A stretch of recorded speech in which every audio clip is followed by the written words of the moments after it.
अरे ये सब जानने से क्या फायदा है जब ये झंझट ही है हमारे तो। ये तो इसीलिए जानना था ना कि व्यवहार में ये रहे कि जहाँ काम आवे सुई। इसमें भी आवाज को और ठीक करने के विकल्प हैं, लेकिन आपको समझ में आ रहा हो तो उस विकल्प को भी छोड़ दिया जाए, बाद में ठीक कर लेंगे। आवाज सबको सुनाई पड़ रही है? तो क्या चर्चाएं हुई हैं आप लोगों की दो गटों में? कौन कौन से गट थे? उनका नाम क्या था? एक एक करके बोलेंगे तो सुन पाएंगे। रामानुजाचार्य और शंकराचार्य। वाह, कुंभ का पूरा असर है आपकी बैठक पर। क्या क्या मुख्य बिंदु थे जिन पर चर्चा हुई? आप नहीं गिन में कोई पॉइंट जो आपको लगा हो, आप में से किसी ने जिस पॉइंट को विशेष रेखांकित किया हो कि किन बातों पर हम लोग चर्चा कर रहे थे? रामानुजाचार्य गट का वो नोट कर। कुछ बताइए जो हाइलाइट्स हों उसके मुख्य। सर्वप्रथम तो सबका परिचय एवं अभिरुचि वाला सेशन हुआ था, मतलब सबका परिचय हमने जाना। फिर उसके बाद जो उल्लेखनीय है वो क्या है? हाँ बिल्कुल, फिर सबने कुछ ना कुछ बताया कि किस हमें क्या किस क्षेत्र में कार्य करना चाहिए, संगठन की कार्य पद्धति क्या है। जी, उल्लेखनीय ये रहा कि जो सेवाज्ञ है उसको किस दिशा में कार्य करना चाहिए, किन विषयों पर मुख्यतः काम करना चाहिए, तो उसकी राय सभी से ली गई। तो उसमें शिक्षा और कुछ अन्य विषय थे। और कोई बात और है उसमें से उल्लेखनीय जो किसी के ध्यान में है? एक थी कि कार्यक्रम करने के बाद उस कार्यक्रम की समीक्षा की जाए, समीक्षा बैठक लेकर। हाँ ठीक है। उल्लेखनीय ये है कि जहाँ कम वहाँ हम, और हम सभी एक परिवार हैं। ठीक है। विभिन्न अभिरुचियों पर भी कि आप लोग की अभिरुचियाँ क्या हैं सबसे जाना गया है और उसका संगठन में किस प्रकार से प्रयोग किया गया है। जो दो विषय जो ठीक हैं, नित्य नैमित्तिक गतिविधि क्या होनी चाहिए, कार्यकर्ताओं नए कार्यकर्ताओं को कैसे जोड़ा जाए, इसको लेकर चर्चा। तो ओवरऑल 4-5 बातें आप लोगों ने यहाँ दोहरा दी हैं।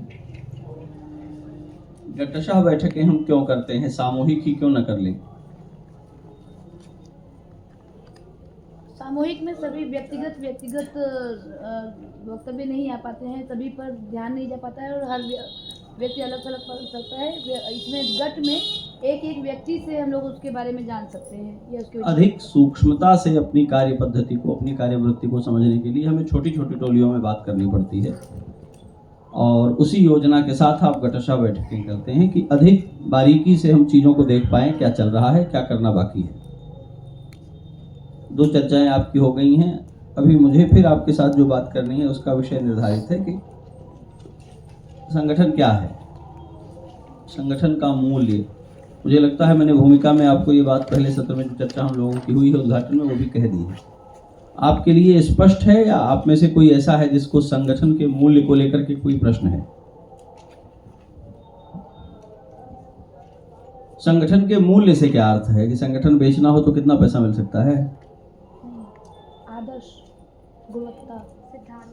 संगठन के मूल्य से, उसके विचारों से। मूल्य जिन चीज़ों को लेकर के निर्धारित होता है उसको, ये सब ठीक है, लेकिन हमें जिम्मेदारी पूर्वक कोई बताए तब ठीक है। मिली जुली बात नहीं, थोड़ी थोड़ी बात नहीं, बिल्कुल ठीक ठीक मूल्य किसे कहते हैं? हाँ बताइए। जैसे बताया गया था, कोई भी संगठन या संस्था काम करती है तो वो दो चीज़ों के लिए काम करती है, या तो वो पैसे के लिए काम करते हैं या फिर नाम के लिए काम करते हैं, मतलब या तो दाम के लिए या फिर नाम के लिए। और हमारी जो संस्था है सेवाज्ञ संस्था, वो कार्य करना है इसलिए कार्य कर रही है। अगर कार्य करने के पश्चात उसका नाम हो रहा है तो ये हमारे लिए अच्छी बात है। ये बहुत अच्छी बात है जो आप कह रहे हैं, लेकिन ये मेरे प्रश्न का उत्तर नहीं है।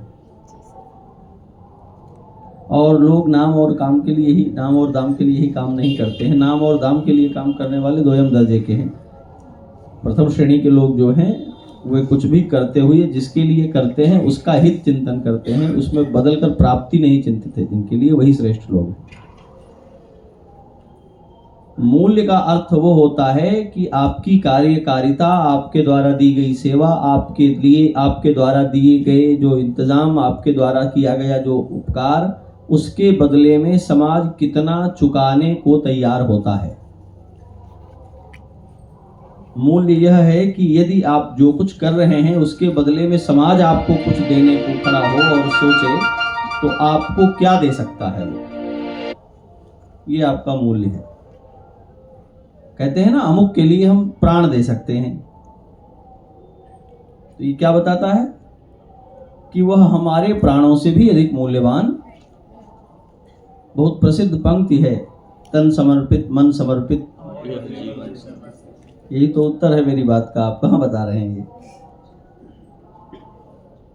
इतना हम जब मूल्य की बात करते हैं तो मूल्य का अर्थ होता है समतुल्यता। मूल्य का अर्थ होता है किसी भी प्राप्ति के बदले में चुकाई जाने वाली प्रतिपूर्ति। आप किसी से कोई वस्तु प्राप्त करते हैं तो उस वस्तु को प्राप्त करने के लिए जिसकी वस्तु है उसे कोई प्रतिपूर्ति देते हैं, जिससे अपनी वस्तु आपको सौंपता हुआ वह हानि का अनुभव नहीं करता है। बात समझ रहे हैं? यही तो मूल्य है।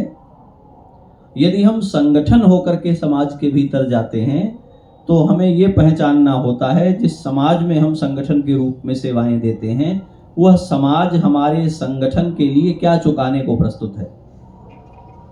वो हमारी सभा में सम्मिलित होने को तैयार होता है, वो हमारे कार्यकर्ताओं को भोजन कराने को तैयार होता है, वो हमारे विचारों के लिए अपना समय देकर के साथ खड़े होने को तैयार होता है, या वो इस संगठन को बचाने के लिए कोई युवा, कोई सेवानिवृत्त, कोई छात्र, कोई छात्रा अपना जीवन पूर्णकालिक रूप से आपको दे करके आपके लिए काम करने को तैयार होता है। बात समझ रहे हैं? ये सभी मूल्य हैं। मूल्यवत्ता ये होती है कि कोई अपना कैरियर, कोई अपना फ्यूचर, कोई अपनी जीवन की तमाम सारी लब्धियां और स्वाद छोड़ करके आके खड़ा हो जाए कि हम सेवाज्ञ के लिए ही अपना सब कुछ अर्पित कर रहे हैं। ये आपका मूल्य है। ये आपका मूल्य है कि आपने कोई आयोजन किया और 100 लोगों को अप्रोच किया कि हम बातचीत कर रहे हैं, हम गोष्ठी कर रहे हैं, आपको आना है। तो 100 के 100 लोग चले आए और उन्होंने कहा कि नहीं, हम छोड़ नहीं सकते, सेवाज्ञ का कार्यक्रम बहुत महत्वपूर्ण है। और वो तो आए ही, कुछ और लोगों को ले आए। या ये भी मूल्य है कि 100 लोगों को आपने बुलाया था, 25 लोग आए।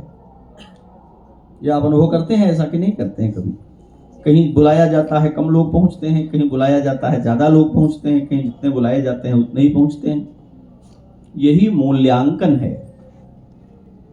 संगठन का मूल्य यह है कि समाज में जब आप पहुंचे, समाज के भीतर जब आप हों, तो समाज आपके लिए स्वयं को कितना अर्पित कर सकता है।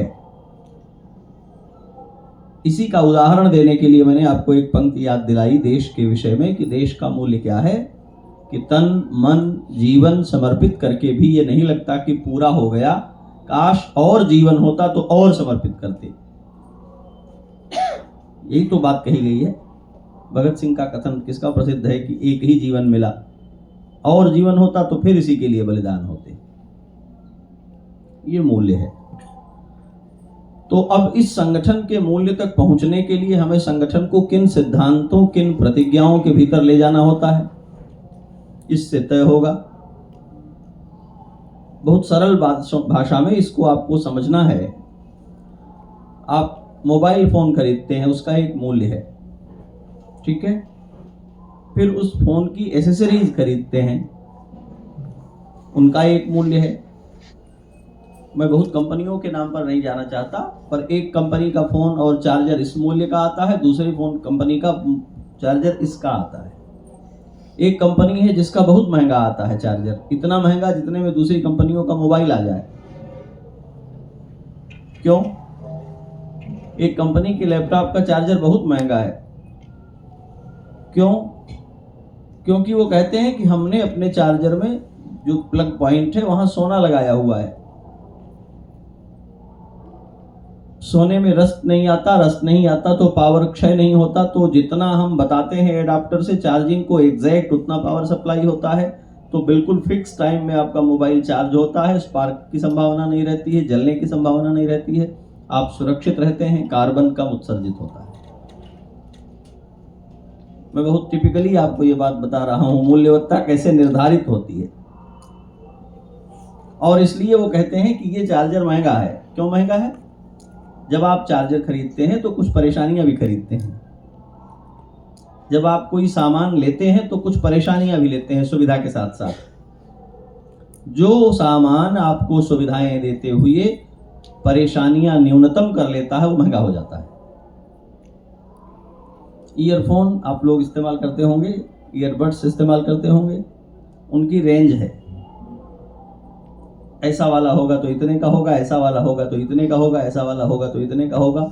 अब उसमें डॉल्बी डिजिटल की आवाज़ आ रही होगी तो इतने रेट का हो जाएगा, और नॉइस कैंसिलेशन भी होगा तो इतने का हो जाएगा। ये उदाहरण मैं इसलिए दे रहा हूँ कि आप जल्दी से समझ पा रहे हैं, सबके चेहरे पर मुस्कान आ जा रही है कि महाराज जी भी थोड़ा बहुत जानते हैं। ठीक है, हमें भी पता थोड़ा बहुत, मैं पता रखता हूँ ना, क्योंकि बात करनी पड़ती है आप लोगों से। तो जैसे ही उसकी गुणवत्ता बढ़ती है उसकी मूल्यवत्ता बढ़ जाती है। जब आप कहते हैं संगठन का मूल्य, तो सीधा सीधा अर्थ होता है संगठन का गुण। आपने जिन गुणों को चुना होगा उन गुणों से आपकी मूल्य निष्ठा परिभाषित होगी, उन गुणों से आपकी मूल्यवत्ता परिभाषित होगी। तब वो बात समझ में आ जाएगी जो अभी इस बच्ची ने जवाब में बताया कि हम क्या कर रहे हैं, दाम के लिए कर रहे हैं या नाम के लिए कर रहे हैं। हम इन दोनों के लिए नहीं कर रहे हैं, हम इसलिए कर रहे हैं क्योंकि समाज को इसकी आवश्यकता है और हम समाज का अंग हैं, इसलिए हमें करना चाहिए। राजा दशरथ शंबरासुर के युद्ध में मोहनास्त्र से मूर्छित हो गए और रथ समेत ऊपर से नीचे गिर रहे थे। गीधराज जटायु ने उनको बचाया। थोड़ी कथा भी कह देता हूँ, राय साहब भी हमारे बैठे हुए हैं तो कुछ इनके काम की बात भी उसमें से निकल आती है। दशरथ जी चैतन्य हुए तो बोले, क्या चाहते हो, तुमने जान बचाई है, जो चाहो मैं दे दूं। तो जटायु जी ने कहा कि मैं कोई हिसाब किताब नहीं कर रहा था, मैंने तो आपके रथ पर सूर्यवंश की पताका लगी हुई देखी और मैंने समझा कि कोई महानुभाव है ये। सूर्यवंश में बड़े सच्चरित्र और धर्मशील लोग होते हैं, तो ऐसे श्रेष्ठ व्यक्ति की रक्षा होनी चाहिए, इसके होने से समाज का भला होता है।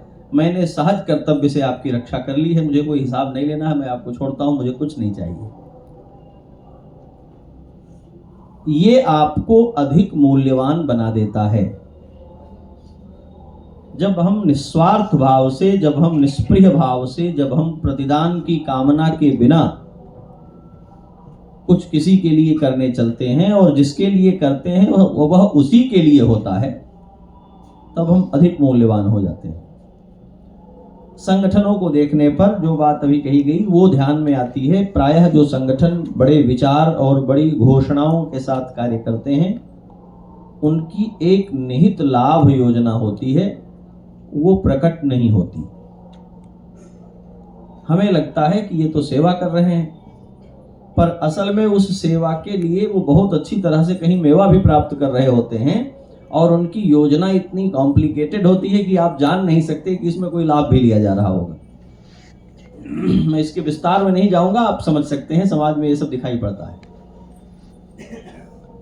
तो अचानक जब कोई बहुत सारी संगोष्ठियां करने लगता है, सभी तेरही बरखी में पहुंचने लगता है दौड़ दौड़ करके, तो अभिनव जी पहचान हो जाती है कि ये इस बार आने वाले मौसम के बारे में सोच रहा है। आप लोगों ने देखा है ना, ऐसी योजनाओं से बाहर निकलकर जब कोई व्यक्ति निरंतर, जब कोई संगठन निरंतर अपनी सेवाएं देता है और समाज ये स्पष्ट कर लेता है कि यह जो सेवाएं दे रहा है इसके बदले में सेवाओं से इतर कुछ भी पाने की लालसा नहीं है, तो उसके प्रति समाज में मूल्य बोध बढ़ जाता है। बहुत सारे हमारे समाज में अलग अलग आयाम हैं जो सेवा देते हैं। मैं उनमें से केवल एक को भी आपके सामने रख रहा हूं, और वो आयाम क्या है?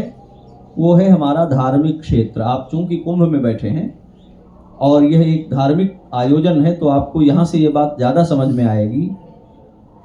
भारत की अनादि सिद्ध परंपरा है कि महात्माओं को लोग प्रणाम करते हैं, उनका स्वागत करते हैं, उन्हें कुछ देते हैं।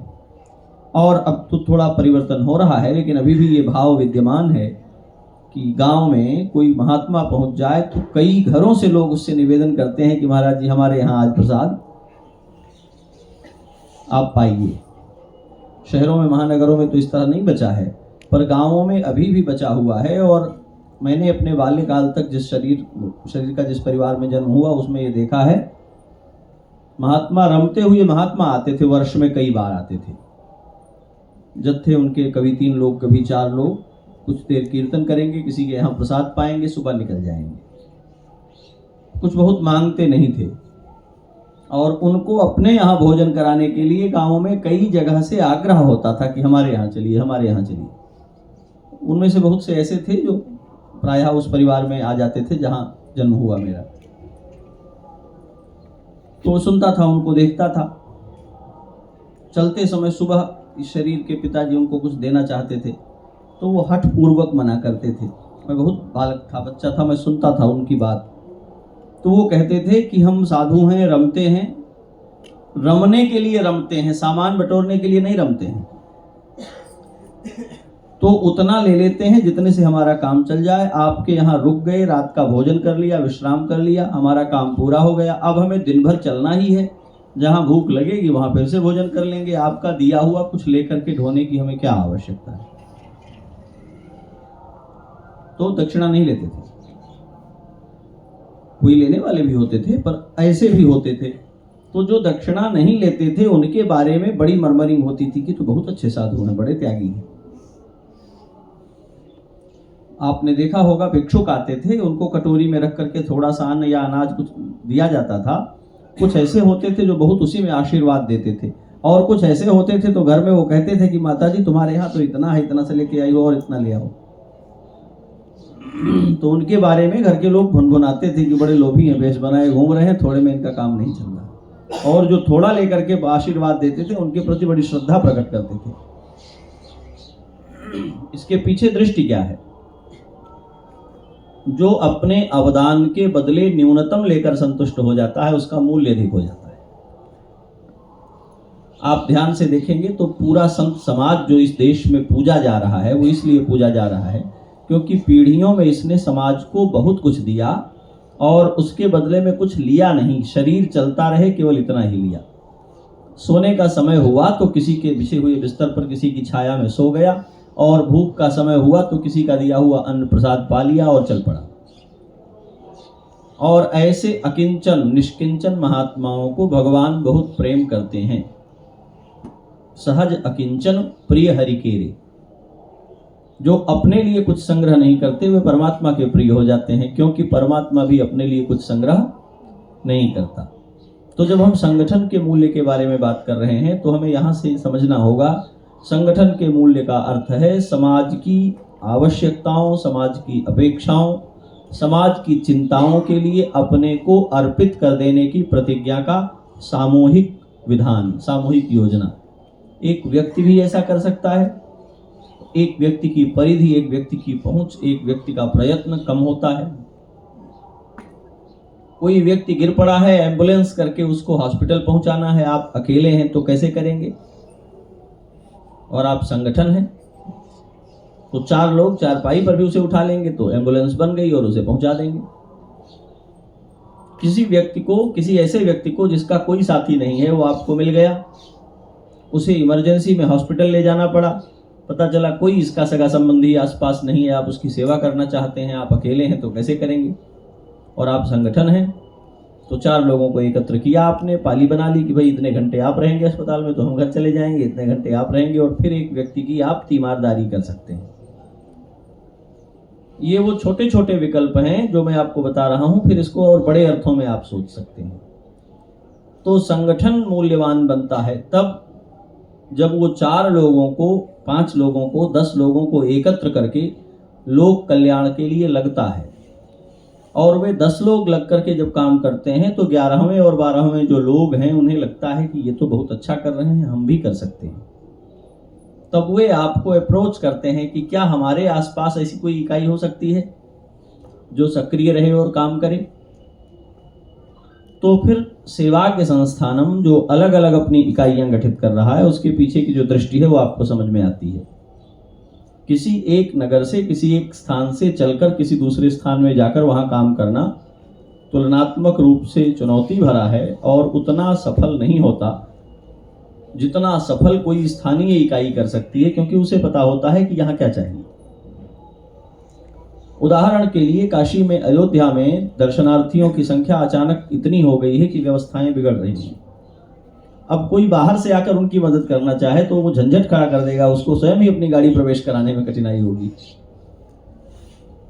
लेकिन जो स्थानीय इकाई है वे परस्पर चर्चा करके टेलीफोन पर यह तय कर सकते हैं कि अब इतने घरों से हम लोग कुछ कुछ भोजन इकट्ठा करेंगे और निकल पड़ेंगे, इतने घरों से हम लोग निकलेंगे और इन नाकों पर खड़े होकर के भीड़ को मदद करने में, उसको रास्ता दिखाने में अपना काम कर सकते हैं। संगठन की शक्ति बड़ी हो जाती है। ईश्वर के कई रूपों में एक रूप है विराट, एक रूप है चतुर्भुज, एक रूप है द्विभुज। ये सब जब आप चिंतन करेंगे तो इनके आपको बड़े गहरे अर्थ दिखाई पड़ेंगे। भगवान नारायण 4 भुजा वाले हैं, आपने ध्यान दिया है ना? इसका क्या आप लोगों में 4 भुजा है किसी की? नहीं है? है भाई, आपको पता ही नहीं। क्यों अभिनव जी, 4 भुजा है कि नहीं है? ये तो ठीक नहीं है। भारतवर्ष में विवाह संस्था आपको चतुर्भुज बनाने की संस्था है, और दंपति होने के कारण 2 पति की भुजाएं, 2 पत्नी की भुजाएं, जो विवाहित हैं वे चतुर्भुज हैं, वे अधिक समर्थ हैं। एकाकी व्यक्ति के घर मेहमान आवेगा तो कहेगा बैठिए आपके लिए खिचड़ी बना दें, और गृहस्थ के घर वो पहले ही बता देगा कि हम मेहमान लेके आ रहे हैं, तो जब पहुंचेंगे तो रोटी चावल खिचड़ी पक करके तैयार रहेगी। सुविधा बढ़ गई कि नहीं बढ़ गई? चतुर्भुज होने का अर्थ है स्त्री और पुरुष का युगपत साहचर्य और सहकार। इसलिए विवाह संस्था को इतना महत्व दिया गया कि जो विवाहित होकर के एक मन प्राण होकर के अपने कर्तव्य का निर्वाह करते हैं वे लोग लक्ष्मी नारायण की भांति हैं। और जो विराट पुरुष की अवधारणा है वो संगठन की अवधारणा है। जब आप असंख्य लोगों को अपने साथ लेकर के किसी एक विचार पर काम करते हैं तो आपकी शक्ति, आपकी सामर्थ्य, आपकी पहुंच और आपकी दृष्टि विराट हो जाती है। वो जैसे आपने बताया चतुर्भुज रूप, जो शंख चक्र गदा पद्म वाला, तो उसमें क्या लक्ष्मी जी पकड़ी है और क्या विष्णु जी?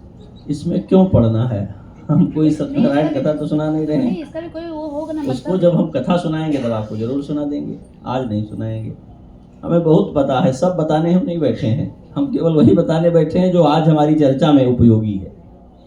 मेरा सिर्फ अभी ये बताना है कि मनुष्य अपनी अकेली एकाकी इकाई में अक्षम और दुर्बल है, जबकि वह विवाहित होकर के जब दंपति की इकाई में जाता है तो वह अधिक सक्षम हो जाता है। मैं इसका विस्तार करूंगा तो बहुत देर लग जाएगी, आप उसे उतना पचा भी नहीं पाएंगे। लेकिन ये समझना है कि जब कैकेयी ने वरदान मांग लिया और दशरथ जी महाराज उनके यहाँ मूर्छित पड़े रहे और ब्रह्म मुहूर्त हो गया और वो उठ नहीं पाए, कुछ कर नहीं पाए, और वशिष्ठ जी महाराज जब पहुंचे हैं तो कौशल्या जी ब्रह्म मुहूर्त में तैयार होकर के स्नान करके अग्न्याधान करके आहुति कर रही थी। दशरथ जी अशक्त होकर विह्वल होकर के पड़े हैं तो आज उनका अग्निहोत्र और उनका वैदिक विधान लुप्त हो जाना चाहिए। उनको इस बात का प्रायश्चित होना चाहिए कि उनकी नित्य क्रिया भंग हो गई। लेकिन दंपति होने का वैशिष्ट्य यह है कि ज्येष्ठा पत्नी होने के अधिकार से कौशल्या जी ने उस विधान को संपादित कर दिया और उनके जीवन में धर्म की त्रुटि नहीं होने पाई। ठीक है, ये सामर्थ्य है। आप अकेले हैं, कहीं चले गए, जाम में फंस गए, लौटने में देर हो गई तो आपके देवता के आगे दिया जलने वाला नहीं है। और कोई एक घर में भी है तो आपको देर भी हो जाएगी तो घर में समय पर तुलसी के पास दीपक जल जाएगा और आपके धर्म में होने वाली न्यूनता की रक्षा हो जाएगी। इसलिए बहिरंतरतः जो जीवन कर्तव्य है उसके लिए दाम्पत्य की योजना की गई है। और जो दंपति नहीं बनते हैं उनके कर्तव्य क्षेत्र कम कर दिए गए हैं। इसीलिए विरक्तों के यहाँ विधि निषेध की सीमाएं कम हो गई हैं, उन पर वो दायित्व ही नहीं दिए गए हैं जो 2 लोगों के होने से पूरे होते हैं। खैर ये बहुत विस्तार हो जाएगा, अभी मुझे उसमें नहीं जाना है। संगठन का अर्थ है अपनी चिंता को, अपनी दृष्टि को, अपने संकल्प को विराट की शक्ति से संपन्न करना। कोई आपके पास आ रहा है अतिथि और वो ये नहीं बता पा रहा है कि मैं किधर से आ रहा हूं, और आप चाहते हैं कि आगे बढ़ करके उसको मिल लें, आप अकेले हैं, कैसे मिलेंगे? इधर जाएंगे वो इधर आ रहा होगा, और इधर जाएंगे तो वो इधर आ रहा होगा। आप 2 लोग होंगे, दोनों तरफ चले जाएं तो वो कहे कि नहीं हम तो ब्रह्म कुमारी के वाले दूसरे गेट पर थे, और आपके पास 10 लोग हों तो आप सभी तरफ एक एक व्यक्ति भेज सकते हैं और न्यूनतम समय में उस व्यक्ति को फाइंड आउट करके साथ ला सकते हैं। ये विराट की शक्ति है। सहस्र शीर्षा पुरुष सहस्राक्ष सहस्रपाद। ये केवल एक प्रतीक नहीं है, ये बहुत गंभीर अवधारणा है जीवन की। जब आप घनीभूत होते हैं, जब आप एकत्रीभूत होते हैं, जब आप संघीभूत होते हैं, जब आप संगठनीभूत होते हैं, तब आप में ये शक्ति आ जाती है कि आप सभी और एक साथ देख सकें, सभी और एक साथ चल सकें, सभी और एक साथ कर्म कर सकें। और ये शक्ति आपको समाज के लिए अत्यधिक मूल्यवान बना देती है, क्योंकि आप समाज को ये आश्वस्ति दे सकते हैं कि हम हर जगह उपस्थित हैं। सर्वत्र उपस्थिति ही आपको विभु बनाती है। परमात्मा की विभुता क्या है? जिसको आप एक शब्द कहते हैं अमुक का वैभव बहुत है। वैभव क्या होता है? विभुता के भाव को वैभव कहते हैं ना। विभुता क्या है? विभुता कहते हैं सर्वत्र व्याप्ति को। तो सेवाग्य इतना बड़ा हो जाए, आप कल्पना करें कि भारतवर्ष के सभी राज्यों में इसकी इकाइयां हों और वो सक्षम हों, तो किसी देश के किसी हिस्से में कोई व्यक्ति चुनौती में पड़ा हुआ हो और वह व्यक्ति यदि आपसे ये चाहता हो कि उसको आपकी सहायता चाहिए, तो आपको आपकी संगठन शक्ति ये योग्यता देती है कि जहां आप हैं वहां बैठे बैठे जहां भी कोई व्यक्ति आवश्यकता रखता है वहां उसको उपलब्ध हो जाए। ये हमने अनुभव किया है, इसलिए मैं कह रहा हूं। संगठन किस लिए अर्थवान है? आप यहां हैं और अयोध्या में मदद चाहिए तो आपको दौड़ना नहीं पड़ेगा, अयोध्या इकाई को ट्रांसफर करना पड़ेगा और वहां मदद हो जाएगी। छत्तीसगढ़ इकाई को आप ट्रांसफर, बंगाल दूर है। कभी मैं प्रवास में यात्रा में गया और माता पिता को लेकर विरक्तपुर, अनुभव नहीं था, गंगा सागर ले जा रहे थे, आवड़ा उतरना था, देर हो गई थी। 14 की सुबह हम आवड़ा में उतरे, बहुत अधिक कपड़े गट्ठर, सब सर्दी, बहुत विकट सर्दी है ऐसा मानकर लेकर के गए। साथ में वृद्धों को लेकर चले हैं। ये नहीं समझ में आए कि इतना सामान लेकर के कैसे ट्रेन से उतरे, कैसे बस में बैठे। पता लगा यहाँ से तो घंटों की यात्रा बस की है। तो कोई विकल्प नहीं सूझा मुझे, कोई संपर्क नहीं वहाँ, किससे मदद मांगेंगे? फिर उतरेंगे, कहीं जाएंगे स्टेशन से, वहाँ पहुँचने में ट्रेन में ही ये बातचीत हो गई कि आप बहुत तेजी से भागें तो आप पहुँच पाएंगे नहीं, आज आपको स्नान मिलेगा ही। गए संक्रांति स्नान के लिए थे, कुछ नहीं सूझा। तो अंत में हमने किसी को फोन किया। किसको फोन किया होगा आप कल्पना करिए। संगठन जिसका मजबूत होगा उसी को तो फोन करेंगे। तो हमने श्रीमान मनोज कांत जी को फोन किया। हमने कहा वैसे ऐसे फंस गए हैं, कोई उपाय है? कहे बस अब आप रुकिए, अभी बताता हूँ। कहाँ पहुंचे हैं? बोले हमारी ट्रेन यहाँ है। हम उतरे हैं तो वहाँ 20 लोग भगवा ध्वज लगाए हुए अपनी अपनी बाइक में और पगड़ी बांधे हुए खोज रहे थे हम कहाँ हैं। उन्होंने सीधे हमें ट्रेन के डिब्बों से उठाया, पकड़ा, साथ लिया, सारे अनावश्यक भार वाले सामान ले लिए, ना कोई परिचय ना कोई विषय। फोन अपना एक नंबर हमें दे दिया और हमें ले जा करके जो बस निकल रही थी, चल पड़ी थी, उसे रुका के उसमें बिठा दिया। कहा सब सामान हमारे पास छोड़िए, सारे जरूरी हमें जो निर्देश थे वो कर दिए उन्होंने, और कहा कि अब आप बहुत आराम से नहाने भर के कपड़े लेकर के जाइए, स्नान करके लौटिए, जब आप वापस होंगे तब फिर कॉल करिएगा। आप कल्पना करिए किसी यात्रा करते हुए व्यक्ति के लिए यह कितना महत्वपूर्ण है कि कहीं भी आपको एकोमोडेशन मिल जाए। तो हमें लगा सारा भार हल्का हो गया, सब उनको दे दिया, जो कंबल और गट्ठर और खाने पीने की चीजें लेकर के गए थे। बिल्कुल निश्चिंत हो गए, बस में बैठ गए और बस भी उन्होंने दौड़ा करके वो पकड़ाई जो थोड़ी चल पड़ी थी और तुरंत आगे बढ़ गई लेकर के। पहुंच गए, स्नान किया, रात्रि व्यतीत की, जब लौटे तो काल की तो वो लोग फिर मिल गए तो उन्होंने कहा आप दिन भर की यात्रा करके आए हैं, आवास पर बाद में जाएंगे। पहले किसी कार्यालय पर ले गए, परिचय क्रम, और उसके बाद उन्होंने छक करके हम लोगों को नाश्ता कराया, चाय कॉफी पिलाई। फिर उन्होंने रुकने की व्यवस्था कर रखी थी, ले जाकर के वहां रुकाने कर दिया। मैं केवल आपको ये बताता हूं कि ये वो कैसे हो सका, क्योंकि कोई संगठन है जो देश भर में अपने कार्यकर्ताओं के माध्यम से समर्थ है और सक्षम है। संगठन होने का यही महत्व है, उसमें व्यक्तिगत लघुता समाप्त हो जाती है और आप विराट की महत्ता का परिचय पा लेते हैं। तो आप देखेंगे ऐसे लोगों को, ऐसी व्यवस्थाओं को, ऐसी संस्थाओं को जो देश में, दुनिया में सब जगह उपस्थित हैं अपनी इकाइयों के माध्यम से, और उन्हें जहां भी जरूरत पड़ती है उनकी वह इकाई सक्रिय होती है और उनका काम हो जाता है। तो जो विस्तार है संगठन का वो इस अर्थ में घटित होता है। संगठन का मूल्य क्या है?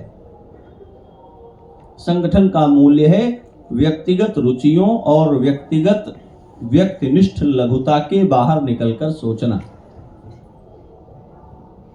हम अकेले होते हैं तो किसी भी चुनौती के आने पर हम उसकी संभावना और असंभावना पर विचार करते हैं।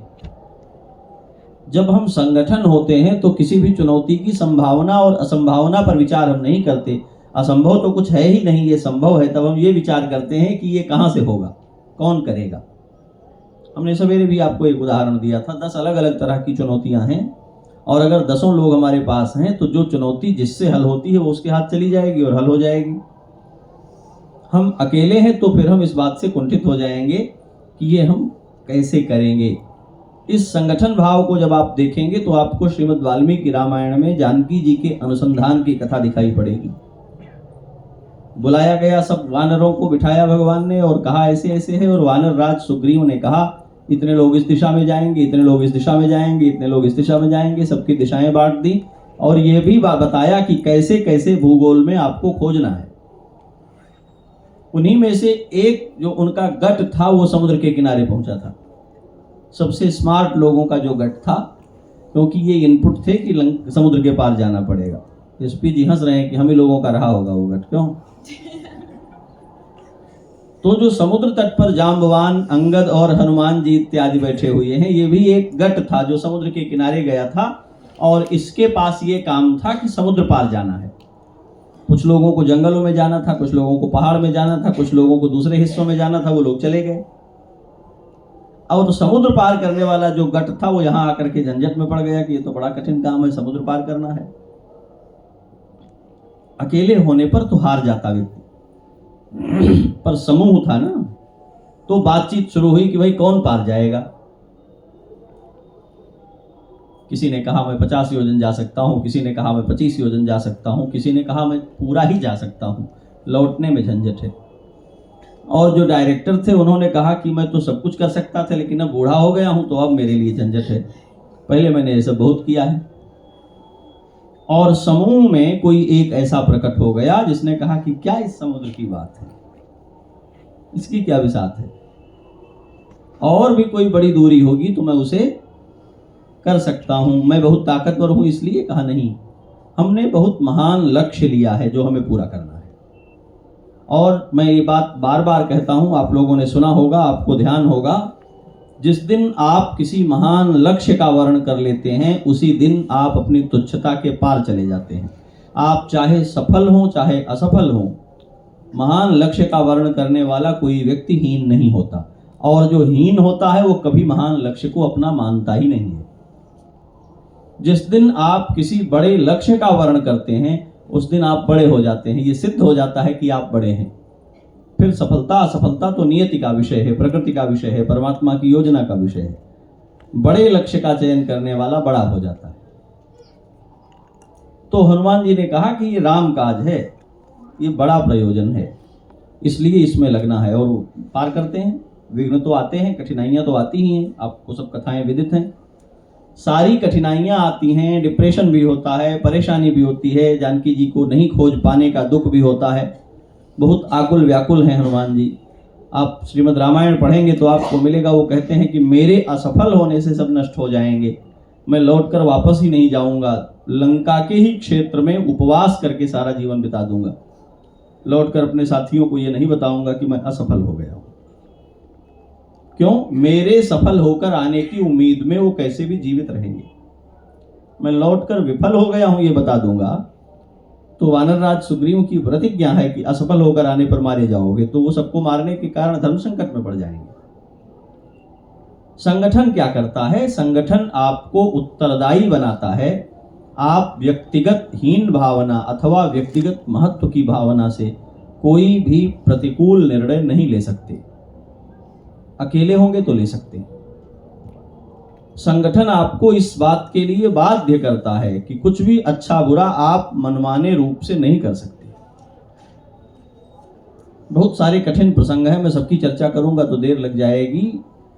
भगवती जानकी को जब श्री लक्ष्मण जी महाराज ले गए महर्षि वाल्मीकि के आश्रम छोड़ने और उनको उतार दिया पार करके नदी और कहा कि प्रभु का ये आदेश है कि आपको मैं यहाँ छोड़ करके जाऊं, तो उन्होंने बहुत सारा रुदन किया है, दुख व्यक्त किया है। और उस दुख व्यक्त करने के क्रम में ये उन्होंने कहा है कि मैं एक क्षण भी इस संवाद के बाद शरीर धारण नहीं करना चाहती, मैं चाहती हूँ मैं प्राण त्याग कर दूं, किंतु मैंने रघुवंश का गर्भ धारण किया हुआ है, इन संतानों को जन्म देकर के इनके जीवन को सुरक्षित करना मेरा कर्तव्य है, इसलिए मैं चाहते हुए भी मृत्यु का वर्ण नहीं कर सकती। इसका अर्थ क्या है? जब आप व्यक्तिगत सीमा के पार चले जाते हैं तो आपका कोई भी निर्णय आप अराजक होकर अकेले नहीं ले सकते, और ये आपको बड़े मूल्यों के सम्मुख खड़ा करता है। आप अकेले हों तो सफल हो सकते हैं, असफल हो सकते हैं, ये आपकी अपनी चिंता है। जब आप किसी संगठन के प्रतिनिधि होते हैं तो आपकी अकेले की असफलता सबको तोड़ती है, इसलिए आप बाध्य होते हैं कि नहीं, मैं असफल नहीं हो सकता, मुझे ये पूरा करना है। जो हनुमान जी कहते हैं, मैं असफल नहीं हो सकता, मैं असफल होऊंगा तो बहुत सारे लोग मेरे ही साथ असफल हो जाएंगे। और वे सब लोग आप पर्वतारोहियों को देखेंगे, बर्फ में चलने वाले लोगों को देखेंगे, तो वे क्या करते हैं, एक लंबा रस्सा लेते हैं और सबको हुक लगा करके पकड़ा करके तब चलते हैं। देखा होगा, पढ़ा होगा आपने। क्योंकि कहीं भी बर्फ के दर्रे में पांव धंस करके कोई व्यक्ति नीचे के गड्ढे में चला जाएगा, और यदि सब अकेले अकेले चल रहे हैं तो जो चला जाएगा उसको निकाला नहीं जा सकेगा, उसके ऊपर बर्फ गिर जाएगी, वो दब जाएगा। ऊपर से बर्फ जमी है, नीचे गड्ढे होते हैं। लेकिन जब वो रस्से से पूरी लेन लंबी बना करके चलते हैं तो कहीं एक व्यक्ति का पांव फिसल भी गया, वो गड्ढे में गिर भी गया, तो बाकी सबकी रस्सियां खींचती हैं, बाकी लोग स्थिर जमीनों पर होते हैं, उसे खींच लेते हैं। और इसी तरह सब सुरक्षित होते हैं, क्योंकि सबके पांव एक साथ नहीं फिसल सकते। ये संगठन का काम है। इससे आपको ये स्पष्ट होगा संगठन क्या करता है। तो जब संगठन भाव से आप काम करते हैं तो आप अपनी कमजोरियों, अपनी दुर्बलताओं, अपनी अक्षमताओं को लांघ जाते हैं, क्योंकि आपका बल समेकित बल होता है, क्योंकि आपकी बुद्धि समेकित बुद्धि होती है, क्योंकि आपकी क्षमता समेकित क्षमता होती है। तो इस तरह संगठित होकर के कार्य करने पर, संगठन के रूप में अपने को पहचान कर काम करने पर उसका सिद्धांत क्या होता है? फिर उसका सिद्धांत यह है कि आप रस्सी पकड़कर चल रहे हैं तो रस्सी आपको सुरक्षित कर रही है, लेकिन कठिनाई यह है कि रस्सी आपको अनुशासित भी कर रही है। तो जब आपका पांव थकेगा, कहेंगे हम रुक जाएं, तो सब लोग नहीं रुकेंगे, आपको चलते रहना पड़ेगा। और जब सब लोग रुकने लगेंगे और आप नहीं थके होंगे, तब भी आपको रुक जाना पड़ेगा। अनुशासन जो निर्मित होंगे वे समूह के अनुसार निर्मित होंगे, और समूह के अनुशासनों को व्यक्तिगत रुचि अरुचि के बाहर निकलकर यही सबके लिए हितकर है ऐसा मान करके अंगीकार करना पड़ेगा। तो जो स्वायत्तता है, व्यक्तिमत्ता है, उसके बाहर निकलकर ही संगठन बनना संभव है। भगवान श्री राम राजा बनकर के अयोध्या में बैठते हैं और अयोध्या वासियों के नाम संदेश देते हुए वे कहते हैं, इस भ्रम में बिल्कुल नहीं रहना है कि मैं राजा हूं, इसलिए मेरी महिमा और मेरी स्वीकृति ज्यादा है और आपकी कम है। जो अनीति कछु भाखों भाई, तो मोहि बरजे भय बिसराई। यह अयोध्या राजा होने के कारण जितनी मेरी है, नागरिक होने के कारण उतनी ही आपकी भी है। तो जैसे अयोध्या के प्रति मैं उत्तरदायी हूं, ऐसे ही आप भी उत्तरदायी हैं। तो करहु कहो जो तुम्हें सुहाई, वो करो जो सबके हित का हो, वो कहो जो सबके हित का हो। और यदि मैं राजा होने के अतिरेक में कुछ गलत कहूं तो मुझे भय त्याग करके टोक दो कि ये ठीक नहीं। राजतंत्र में श्री राम लोकतंत्र की स्थापना करते हैं और यही दुनिया में उनको असाधारण बना देता है। हमारे पास समाज दृष्टि का इससे बड़ा कोई रूपक नहीं है कि हम राम राज्य स्थापित करें। संगठन के सिद्धांत का अर्थ है व्यक्तिमत्ता के ऊपर जाना। हो सकता है आपकी व्यक्तिगत राय अलग हो, तो जब आप गटशः बैठकें करते हैं तो उसी समय अपनी राय रख देनी है। लेकिन जब समूह किसी एक राय की ओर आगे बढ़ जाएगा और उसको अपना निर्णय मान लेगा, तब आप यदि ये कहते हैं कि ठीक है सबने कह दिया है तो कह दिया है, हमारा मन तो इसके साथ नहीं है, तब आप अपराधी होते हैं। ये दोष है। जब समूह निर्णय कर लेगा तो आप समूह का अंग होने के कारण उतने ही मनोयोग के साथ उस निर्णय के साथ खड़े हों जितने मनोयोग के साथ उसको बाकी समूह ने स्वीकार किया है। अगर ऐसा नहीं करेंगे तो इस देश में कुछ कैरेक्टर्स ऐसे हैं, मैं उनका नाम नहीं लेना चाहता हूं, जिन्हें इंडिविजुअलिस्ट कहा जाता है, व्यक्तिवादी लोग हैं। वो दुनिया की सब अच्छाइयों के समर्थक हैं, लेकिन जब वो तय करें तब दूसरे तय कर देंगे तो उसको क्रिटिसाइज करेंगे क्योंकि ये ठीक नहीं है, क्योंकि हमने नहीं तय किया है। ये एक मनोरोग है, एक तरह की आदि है। कुछ लोगों को ये रहती है। भारत में कुछ ऐसे बड़े नाम है, मैं नहीं ले रहा हूं, वो सबको क्रिटिसाइज करते हैं और वही करना चाहते हैं जो बाकी कर रहे हैं, लेकिन उनको दुख ये है कि बाकी क्यों कर रहे हैं, मैं इसको करता तो ये सही होता। ये बहुत बड़ा दोष है। और अधिकतम योग्यता वाले लोग भी समाज में तब सिर्फ एक कौतुक बन करके रह जाते हैं जब वो व्यक्तिवादी हो जाते हैं। और संगठन के क्षेत्र में बड़े चर्चित नाम है, मैं नहीं ले रहा हूं, आपको किसी की अवज्ञा लगेगी उस नाम से। वो हमेशा कहते हैं कि ये ऐसे कर रहे हैं, इसको तो ऐसे होना चाहिए, ये ऐसे कर रहे हैं, इसको तो ऐसे होना चाहिए। संगठन होने का, समूह होने का सिद्धांत ये है, विमर्श करते समय, योजनाएं बनाते समय, अपनी रूपरेखाएं तय करते समय आप यथासंभव उस पर परिचर्चा करें, प्रश्नोत्तर करें, पर जब लोग समेकित होकर के एक निर्णय में आ जाएं तो आपको फिर अपनी कुंठा त्याग करके उस निर्णय के साथ संपूर्ण समर्पण के साथ खड़े हो जाना चाहिए।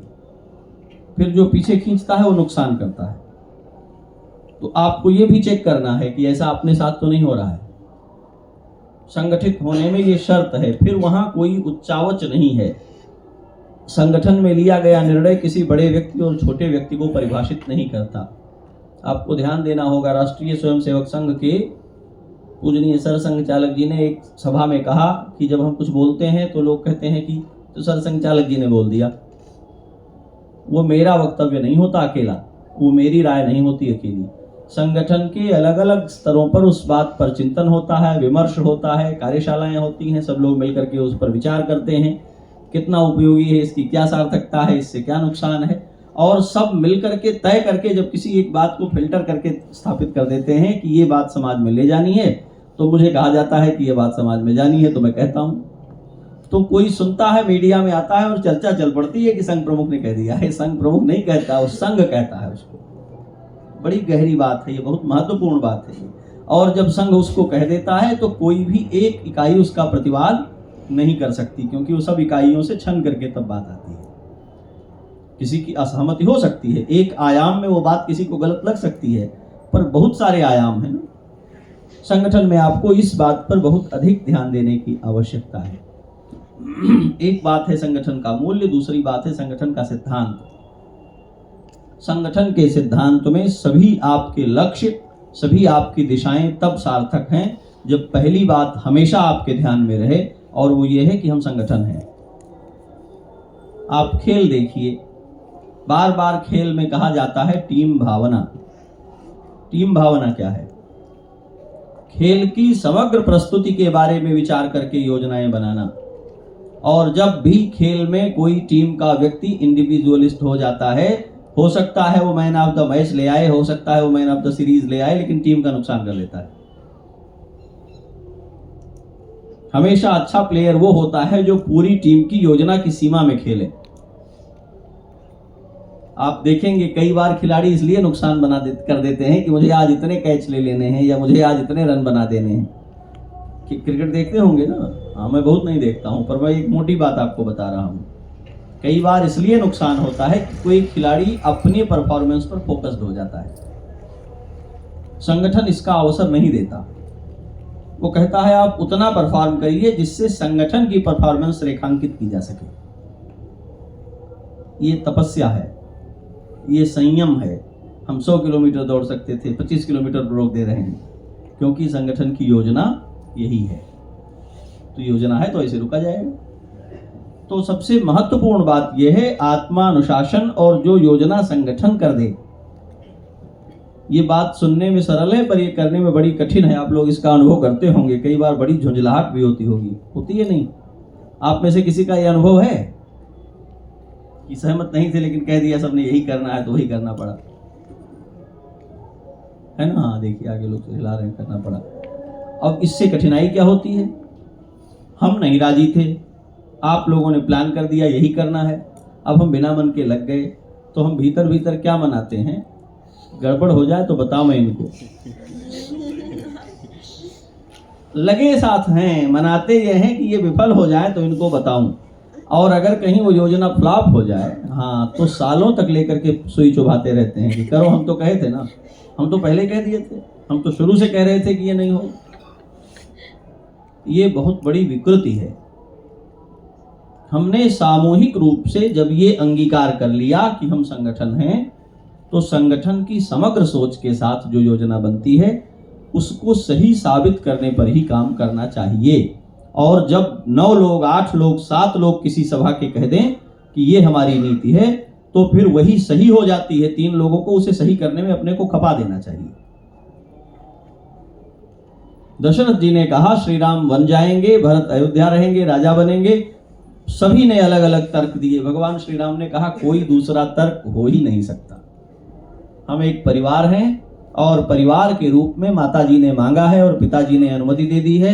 अब राम वन जाएं और भरत अयोध्या का राज्य करें, इसके सिवा कोई विकल्प नहीं हो सकता। और यदि हम यही करके साबित कर दें तभी अयोध्या का चरित्र रहेगा, नहीं तो नहीं रहेगा। यही हुआ कि नहीं हुआ? और आप कल्पना करिए यदि इस कथा में कुछ बदल गया होता तो क्या ये कथा ऐसे रह पाती? मुंडे मुंडे मतिर भिन्ना, तुंडे तुंडे सरस्वती। हर मस्तक में कोई अलग बुद्धि, हर जिह्वा पर कुछ अलग सरस्वती। हम ये करेंगे तो हम तमाशा तो कर सकते हैं, निर्माण नहीं कर सकते। तो यह संगठन जो है, इसलिए संगठन का सिद्धांत बनता है आप कुछ भी हैं, पहले आप संगठन हैं। और जब आप ये समझ लेते हैं तब आपकी योग्यता का अर्थ बहुत बढ़ जाता है, तब आपकी क्षमता बहुत अधिक बढ़ जाती है। इस पर मैं अनेक आयामों से बातें कह सकता हूं, पर मुझे लगता है इतने से आपको स्पष्ट हो जा रही होगी बात। एक बात और है जिस पर आपका ध्यान ला करके मैं पूरा कर दूंगा, बहुत लंबी चर्चा नहीं करनी है। आप लोगों को कोई बात इसमें कहनी है तो आप बीच में भी कह सकते हैं, ये कोई प्रवचन नहीं है। तो आप सुनते रह सकते हैं और बोल सकते हैं। जो मैं बोल रहा हूं इससे असहमत हूं तो इसका खंडन कर सकते हैं। आप बिल्कुल ठीक से इसको समझ लें, इसलिए मैं बोल रहा हूं। आपके समझ में आने में इसमें कोई अड़चन हो तो संकोच छोड़ करके कि इसका महाराज जी क्या समझेंगे, ये चिंता नहीं करनी है। आप बताइए कि ये ऐसे नहीं ठीक है, तो हम उस पर आगे भी चर्चा करेंगे। संगठन का व्यवहार क्या हो, एक विषय ये भी है हमारा। संगठन का 2 तरह का व्यवहार होने वाला है। एक है परस्पर आत्म केंद्रित व्यवहार, आत्मोन्मुख व्यवहार, जिसमें हम सेवाज्ञ के लोग सेवाज्ञ के लोगों के साथ भीतर अपने व्यवहार करते हैं। और एक आपका लोकोन्मुख व्यवहार है, जिसमें आप सेवाज्ञ संस्थानों के कार्यकर्ता के रूप में उस समाज के प्रति व्यवहार करते हैं जिसके प्रति आप सेवा के लिए संकल्पित हैं। सेवा, समिधा, वसुंधरा, ये 3 आपके ध्येय शब्द हैं ना, जिनका आप व्यवहार करते हैं। तो संगठन का व्यवहार जो परस्पर होने वाला है वो क्या होने वाला है? हम अपने को समिधा मानते हैं, सेवा यज्ञ में जलने वाली समिधा। ये समझ रहे हैं आप लोग कि नहीं समझ रहे हैं? ये तीनों शब्द आपको स्पष्ट है कि नहीं है? सेवा, समिधा और वसुंधरा, ये 3 शब्द हैं। आपको क्लियर है कि किसी को कोई इसमें संदेह है? सेवाज्ञ संस्थानम के कार्यकर्ता होने के कारण इस धरती की सेवा के लिए जो यज्ञ आयोजित है उस यज्ञ की समिधा हम हैं। ठीक, समिधा आप जानते हैं कैसी होती है? आप में से कितने लोग हैं जिन्होंने कभी हवन कुंड में लकड़ियां चुनी हैं जलाने के लिए? जरा हाथ उठाइए। अरे तो सबने किया है। क्या विशेषता है उसकी? सूखी होनी चाहिए। सूखी होनी चाहिए पहले। नहीं, हम लकड़ी सजाने की बात कर रहे हैं, तो सुखाने की बात तो होनी ही नहीं है। सूखी ही लकड़ी सजाई जाती है, समिधा के लिए लकड़ी को कहते ही नहीं है। मंडपाकार नहीं, और बताइए ठीक से, मूल बात बतानी है आपका, बिल्कुल वही ध्यान जाना चाहिए। एक के ऊपर एक रख लो। लकड़ी परस्पर जुड़ी हुई रहती है। समिधा वो है जो परस्पर जुड़ करके जलती है, तो वो इतनी ज्वाला प्रकट करती है कि भविष्य को भस्म कर देती है। आप वो लकड़ियां अलग अलग करके रख दें, कोई हवन हो पाएगा? समिधा जब भी जोड़ी जाती है उसके चारों कोने भिड़ा भिड़ा करके, चाहे आप त्रिकोण बनाएं चाहे आप चतुष्कोण बनाएं, दो ही तरह से रखते हैं उसे, सब लकड़ियां ऐसे परस्पर जुड़ती हैं। क्यों? फिर उनकी ज्वाला समेकित ज्वाला होती है, चाहे जो उसमें पड़ता है वो भस्म हो जाता है, और जो लकड़ी छिटक कर अलग हो जाती है वो थोड़ी देर में बुझ जाती है। आप ध्यान दीजिए, पूरी जल भी नहीं पाती। हमें समाज के यज्ञ में जो ज्वाला प्रकट करनी है वह परस्परता से ही निर्मित होती है। एकाकी आप नहीं कर सकते कुछ, एक लकड़ी जलती ही नहीं है। पुराने लोग भी जानते हैं, 2 लकड़ी जोड़ के रखने पर जलती है। तो संगठन का परस्पर व्यवहार ये है कि हमारी संवादशीलता और हमारी परस्परता किसी भी कारण भंग नहीं होनी चाहिए। हो सकता है किसी से हमारा मन नहीं मिलता हो सकता है किसी से हमारा स्वभाव या बातचीत करना या उठना बैठना नहीं मिलता हो, पर यह हमारे व्यक्तिगत होने की सीमा है। संगठन होने की बात यह है कि हम दोनों यदि सेवाज्ञ में हैं तो इसका अर्थ यह है कि सेवाज्ञ के संकल्प को लेकर हम दोनों सहमत हैं। ये बात आप समझ रहे हैं? तो जो सेवाज्ञ के उद्देश्य हैं उसको लेकर हम सहमत हैं, तब तो एक संगठन में हैं। तो वैयक्तिक सभी असहमतियों के बाद भी हम किसी एक बिंदु पर सहमत हैं, वो अधिक महत्व का होना चाहिए। एक बार वर्ल्ड टूर्नामेंट हो रहा था और 2 बड़े खिलाड़ी टेनिस के घोषणा कर चुके थे कि अब हम साथ नहीं खेलने वाले हैं, और उन्होंने निर्णय लिया कि हम इसको खेलकर फिर अलग होंगे। एक मीडिया चैनल ने उनसे बातचीत की कि आप तो डिक्लेयर कर चुके हैं, बहुत दिनों से खेले भी नहीं है साथ, कि अब हम अलग अलग खेलने वाले हैं। तो उन्होंने कहा कि ये बहुत बड़ा अवसर है, और हम जब बूढ़े हो जाएंगे और हमारे बच्चे हमको पूछेंगे कि इस वर्ष में जो चैंपियनशिप हुई थी उसमें आप लोगों ने क्या किया था, तो हम उन्हें ये बताकर लज्जित नहीं होना चाहते हैं कि हमारी जोड़ी बिखर गई थी इसलिए हम खेल नहीं सके थे। क्योंकि खेलना तो वहाँ अकेले होगा नहीं, वो तो डुअल्स का मुकाबला है, 2-2 लोग ही खेलेंगे। तो हमारी प्रतिज्ञा हम स्थगित रखेंगे, हम अलग होंगे, लेकिन इसको खेल करके तब अलग होंगे। ये अभिनंदनीय विचार है, ये इतना बड़ा विचार है। हमारी व्यक्तिगत रुचि, हमारी आकांक्षा, हमारा मत, हमारी रुचि, ये सब किनारे की बातें हैं। बड़ी बात यह है कि जब हम जोड़े में खेलेंगे तभी उस खेल में हिस्सा बन सकते हैं, तो तब तक हम बने रहेंगे जोड़े में जब तक हम ये खेल नहीं लेते हैं। बहुत सारी पात्रताएं आप में संगठन होने के कारण आती हैं, बहुत सारा महत्व आप में संगठन होने के कारण आता है, और जैसे ही आप उस संगठन भाव से बिखरते हैं आपकी महत्ता कम हो जाती है। डाल पर लगे होने से पत्ता पेड़ कहलाता है, और डाल से टूट जाता है तो पत्ता कहलाता है। आप समझिए इसकी शक्ति का अंतर। तब तक कोई पत्ता पत्ता नहीं है जब तक पेड़ में लगा है, तब तक उसकी पहचान पेड़ कह करके होती है, और वो आंधियों का मुकाबला करता है, ठीक है, लोगों के सर पर छाया देता है। और वही पत्ता जब शाख को छोड़कर गिर जाता है तो लोग बकरी खा जाती है, उसे कुचल करके लोग चले जाते हैं उसे। संगठन होने का महत्व इतना है। तो आपको इस बात के लिए तैयार रहना है, ये परस्पर व्यवहार है। अब जो आपका लोकोन्मुख व्यवहार होना है वो क्या होना है? लोकोन्मुख व्यवहार आपका ये है कि यदि हम कोई ज्वाला प्रकट कर रहे हैं संघीभूत होकर, तो समाज को उससे ऊष्मा और प्रकाश मिल रहा है या नहीं मिल रहा है? हमारी ज्वाला से समाज को आंच तो नहीं लगती, हमारी योजनाएं समाज में आशंका, भय और अरुचि तो नहीं पैदा करती, हमारे जो कार्य विस्तार हैं वे कार्य विस्तार लोगों को भ्रम में तो नहीं डालते, हमारी संगोष्ठियां लोगों में उन्माद और नकारात्मक संकेत तो नहीं करती। हम इसका उदाहरण देख रहे हैं अपने आसपास। युवा धर्म संसद के लिए देश के किसी बड़े मनीषी के पास हम लोग गए थे, बहुत प्रसिद्ध व्यक्ति के पास, आशीष जी थे। तो धर्म संसद का नाम सुनकर के घबरा गए। एक ऐसी धर्म संसद हो गई थी जिसमें मुकदमे हो गए थे कई सारे, और बहुत बुरी बातें वहां कह दी गई थी। तो चिंतित हो गए, बोले अरे राम, धर्म संसद। आप में से बहुत से लोग परिचित होंगे, सब कार्यकर्ता ही हैं। हम लोग जब देश के बहुत बड़े कहलाने वाले चेहरों के सामने ये विषय रखते हैं कि कोई युवा धर्म संसद हो रहा है और उसमें आपको आना है, तो वो युवा शब्द पर उनका ध्यान कम जाता है। धर्म संसद, अरे राम, ये तो बड़ा कठिन काम है, इसमें तो विवाद ही होते हैं। और आशीष जी प्रायः होते हैं साथ, तो मैं उनको यही कहता हूं कि आप इसलिए युवा धर्म संसद में आए ताकि आपके भीतर जो कुंठा भरी हुई है कि धर्म संसद में उन्माद की बातें होती हैं वो दूर हो जाए। आपको ये तो पता चले कि धर्म संसद के नाम पर कितने अच्छे संवाद आयोजित हो सकते हैं, और फिर जिसने देखा है उसे, जो उसमें सम्मिलित हो गया है, वो अगले वर्ष नहीं बुलाए जाने पर दुखी हो जाता है कि इस बार हमको क्यों छोड़ दिया। ये बड़े लोगों की बात है, बड़े मान्य लोगों की बात है। एक बार जिनको बुलाने के लिए हम लोग बड़े एड़ी चोटी के प्रयत्न करते हैं, वो दोबारा इस बात से अपने को समझते हैं कि हमें छोड़ क्यों दिया। तो बहुत अच्छा कार्यक्रम है, इसके मंच पर होना चाहिए। तो हमें इस बात की ध्यान रखने की जरूरत है कि जब हम एक संगठन के रूप में समाज में जाते हैं तो हमारी स्वीकृति, हमारी प्रामाणिकता और हमारे द्वारा जो व्यवस्थाएं की गई हैं उनके माध्यम से लोगों के भीतर कितनी प्रसन्नता आई है। बहुत से लोग पेड़ लगाते हैं और लोग कहते हैं जमीन कब्जा करने के लिए कर रहे हैं।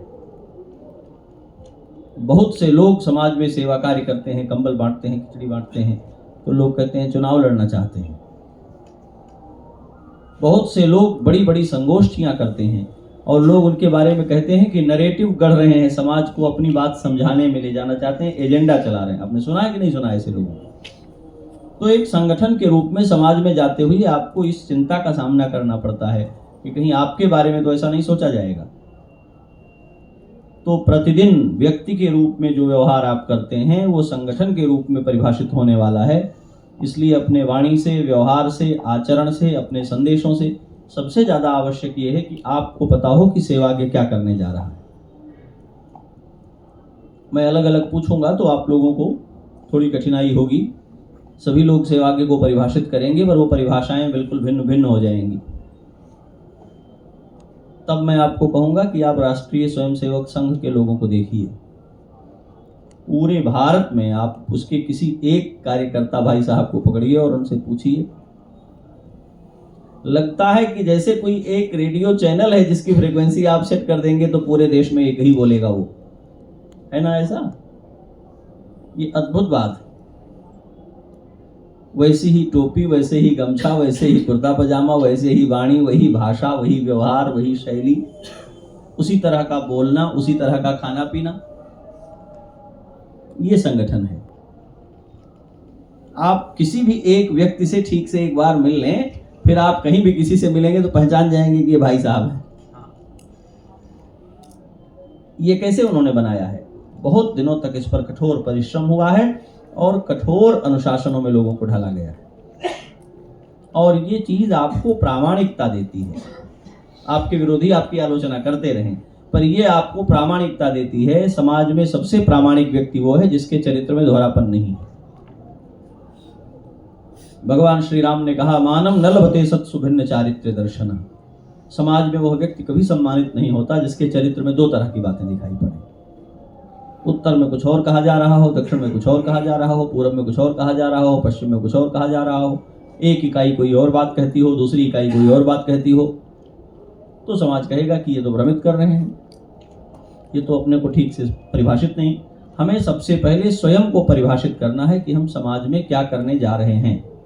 आपसे पूछा जाए तो आप क्या बताएंगे? आप में से कोई बताएगा?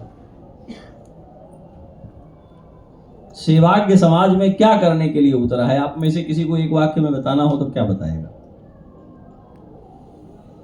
बताना है, फिर हम अभी नाम ले लेके पूछेंगे। ये कार्यशाला है, कथा नहीं है। जी हाँ, किसान जी। सेवाज्ञ गुरुजी समाज को उसके मूल रूप में समाज को उसके मूल रूप में स्थापित करने पर काम करता है। ठीक है। और कोई? पूजा सिंह जी बताएंगे सेवाज्ञ क्या कर रहा है समाज में? सेवा के लिए अग्रसर है। तो बहुत चतुराई भरा बयान है। सेवा के लिए अग्रसर है। सेवा कैसी, क्या कर रहा है, उसका गोल क्या है? सेवा तो है ही। समाज की तात्कालिक आवश्यकता और जैसे उन्होंने बताया कि मूल रूप की आवश्यकताएं, इन सभी चीज़ों को लेकर के जहाँ भी मिली जुली परिभाषा नहीं, एग्जैक्ट परिभाषा जैसे इन्होंने कही है ऐसे ही। पतंजलि जी आप बताएंगे?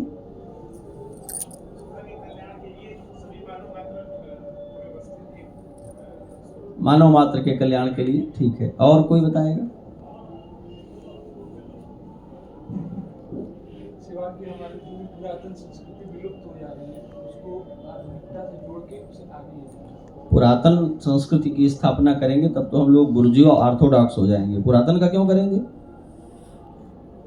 हम लेटेस्ट फोन चला रहे हैं कि पुराने वाले? कारें ओल्ड मॉडल चला रहे हैं कि नई वाली? ड्रेस नई वाली पहने हैं कि पुरानी वाली? पुरातन क्या है? हम पुरातनता को नहीं पूजते हैं, सनातनता को पूजते हैं। एकदम एग्जैक्ट वर्ड चुनने हैं हम। पुरातन को छोड़ना पड़ता है, सनातन।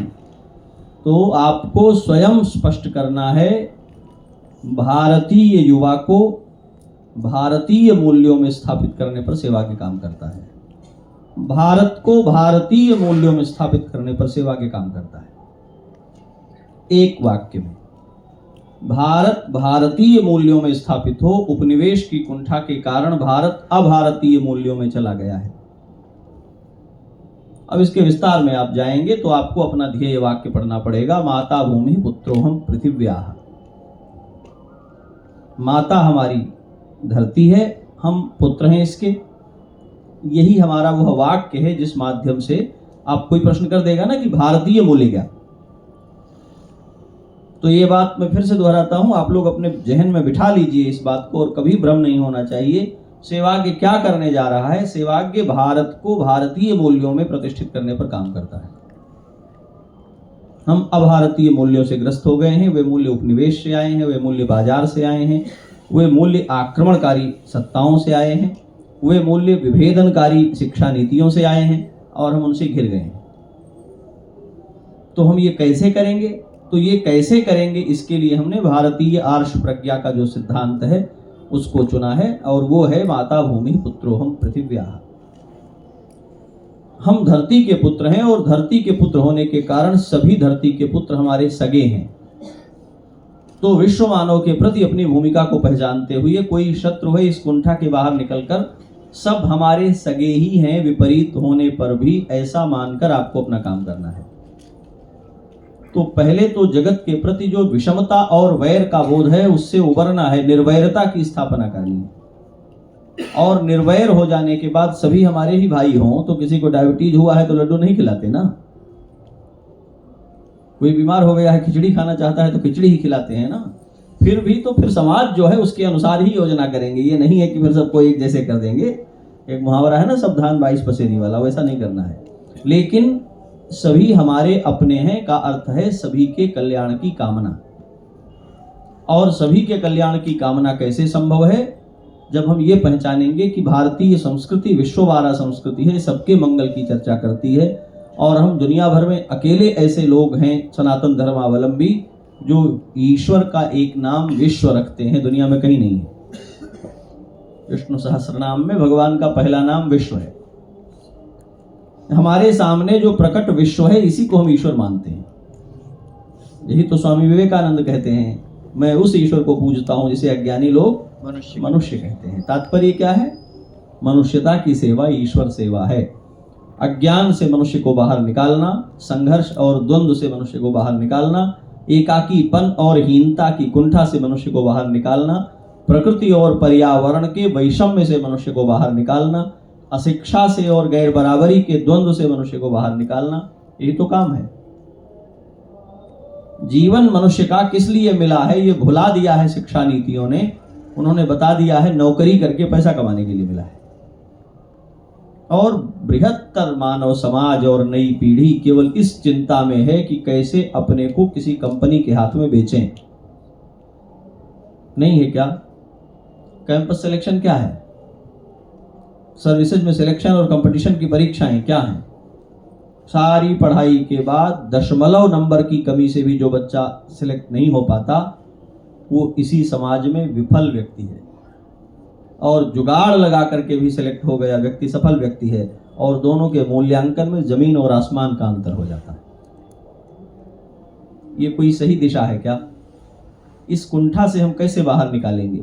तो सेवा के निरंतर उत्कृष्ट भारत के माध्यम से देश भर में युवाओं को, यूथ को, इंटर से लेकर डिग्री सेक्शन तक के छात्रों को इस बात के लिए सहमत करने में लगा हुआ है कि शिक्षा आपकी कैरियर ओरिएंटेड होनी चाहिए, कैरेक्टर ओरिएंटेड होनी चाहिए, कैरियर ओरिएंटेड नहीं होनी चाहिए।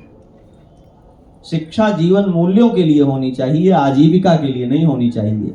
जिसके भीतर जीवन मूल्य प्रतिष्ठित हो गए हैं वो आजीविका जहां जिस देश काल में होगा उस देश काल में उपार्जित कर लेगा। ऑक्टोपस के 8 सिरे होते हैं, सांप के एक भी हाथ पांव नहीं होता है, जानवर 4 पांवों पर चलता है, बंदर दूसरी तरह चलता है, मनुष्य दूसरी तरह। इनमें से किसी को आपने देखा है कि दूसरे की तरह हो जाने की कोशिश कर रहा हो? और अपने अपने शरीर की योजना के अनुसार सबका अपना अपना जीवन और आहार चक्र है कि नहीं है?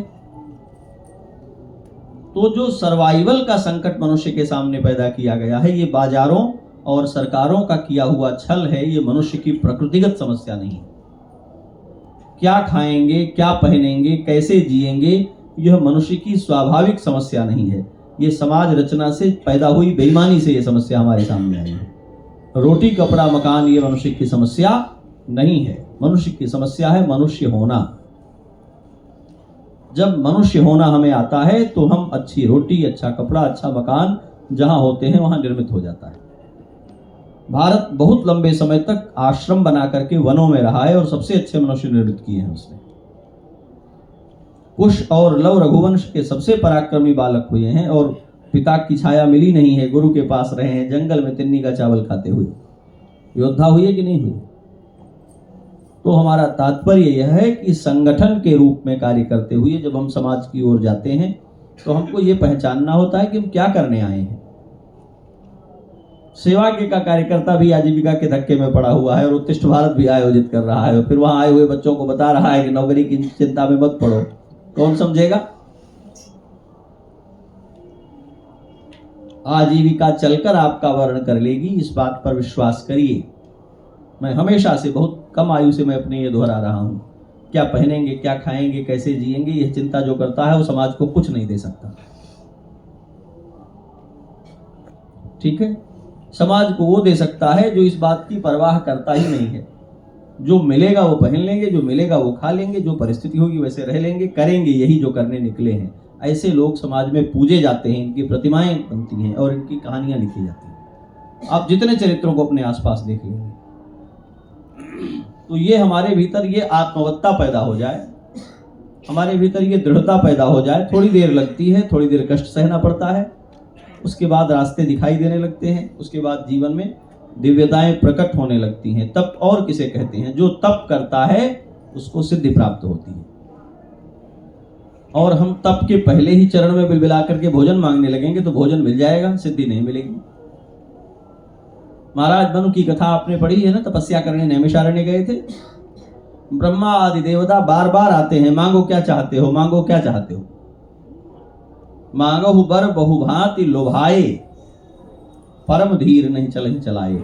बार बार उनको लोभ दिया गया पर मनु जी महाराज ने सुना नहीं उनको, उनसे कुछ भी नहीं मांगा, हमें कुछ नहीं चाहिए। उसका परिणाम क्या हुआ?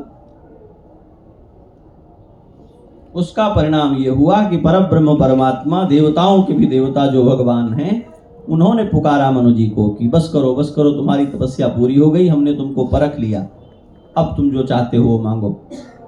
मनु जी ने कहा इतने लोगों को लौटा दिया था और इनके कहने पर मांग लें तो ये समझेंगे कि मांगना ही चाहते थे, छोटी चीज नहीं तो बड़ी चीज मांगना चाहते थे। तो कहा हम मांगने नहीं आए हैं, यदि आप वस्तुतः प्रसन्न हैं तो प्रत्यक्ष हो जाइए। भगवान प्रकट हुए और फिर भगवान प्रकट हो गए तो भगवान की प्रतिज्ञा है जिसके सम्मुख प्रकट हो जाता हूं बिना कुछ दिए जा नहीं सकता। मनु जी ने कहा ये देकर ही जाएंगे, मांगने की जरूरत ही नहीं है। कथा ये है, प्रत्यक्ष होंगे तो भगवान कहते हैं मम दर्शन फल परम अनूपा, जीव पाव निज सहज स्वरूपा। जैसे मैं प्रत्यक्ष हो जाता हूँ जीव को उसको अपने स्वरूप की प्राप्ति हो जाती है, तो मांगना नहीं पड़ेगा। तो मनु जी ने कहा बिना मांगे ले लेने का तरीका क्या है? बोले आप प्रकट हो जाइए। प्रकट हो गए। तात्पर्य क्या है? हमें कुछ न कुछ प्राप्तियां छोड़नी पड़ेंगी और उन प्राप्तियों को छोड़ने का जो कष्ट है वो सह लेना पड़ेगा।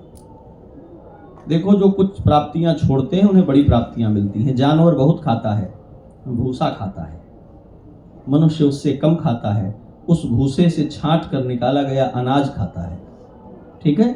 और देवता खाते नहीं है, केवल सुगंध से तृप्त हो जाते हैं, तो उनके लिए पंचमेवा सुलगाया जाता है। जो जितने कम में रह सकता है उसको उतना दिव्य मिलेगा। आप देखें नहीं देखें? इसमें कोई रहस्य है क्या? देवता केवल गंध से तृप्त हो जाते हैं, तो जो सामान्य ग्रामीण मनुष्य अपने लिए कभी मेवा का उपयोग नहीं करता, देवता के हवन के लिए सत्यनारायण कथा में वो भी पंचमेवा का एक पैकेट लेकर के आता है और सुलगाता है। जितने न्यून में आपका, जितने अल्प में आपका काम चलेगा, उतना उन्नत आपको मिलने वाला है। तो आरंभ में कुछ त्यागने का धैर्य, कुछ तप सहना पड़ता है।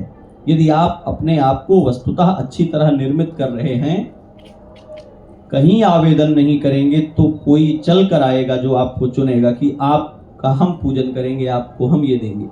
और इसमें संदेह करने की जरूरत नहीं है। मैं अपने को देखता हूं और इस विषय में मैं ही अपने को प्रमाण के रूप में रखता हूं। कोई जीवन पर्यंत आजीविका का उद्यम नहीं किया है अभी तक। पढ़ाने का शौक था, थोड़े दिन पढ़ाया है, कहीं कहीं मास्टरी दिमाग में थी कि नहीं पढ़ाना है, तो डिग्री कॉलेज में, इंटर कॉलेज में पढ़ा के पढ़ाने की रुचि थी, वो पूरा किया है।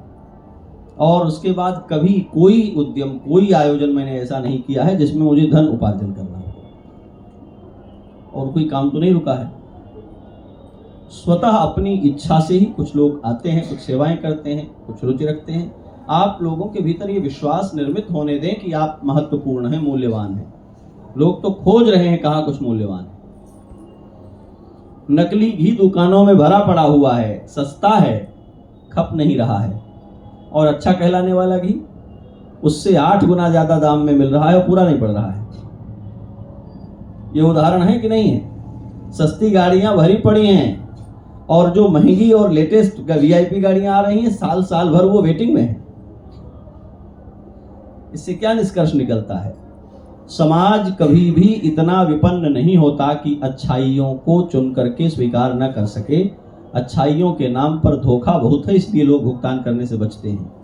जिस दिन ये आप समझ जाएगा समाज की आप मूल्यवान हैं, कितना भी मूल्य होगा वो आपके समीप आएगा, आपको चुनेगा, ये भरोसा रखकर चलना पड़ेगा। तो हमने बहुत सारी बातें आपको कह दी हैं, मुझे लगता है और इसको विस्तार करने की जरूरत नहीं है।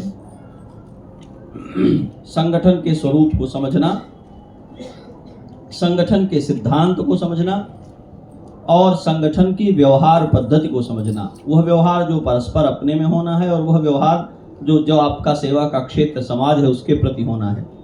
और इन सब का सार ये है, अपने को प्रामाणिक बनाकर जीना। दूसरों के बारे में प्रमाण मांगना जरूरी नहीं है, सदा इस बात पर प्रमाण खोजना है कि मैं अपने को जो कहता हूं वो हूं क्या। यदि हम ये कर पाएंगे तो ये दुनिया आपके सम्मुख विनम्र होकर खड़ी होगी, आशा भरी दृष्टि लेकर खड़ी होगी।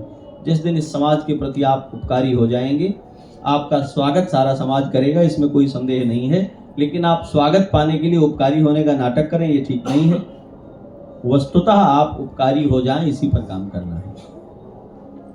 तो यही निष्कर्ष है। और अब आप कोई प्रश्न आपके हों, कोई बात आप इस विषय में और पूछना चाहते हो, कहना चाहते हो, तो उसका स्वागत है, नहीं तो विसर्जन किया जाए, चाय पानी करें।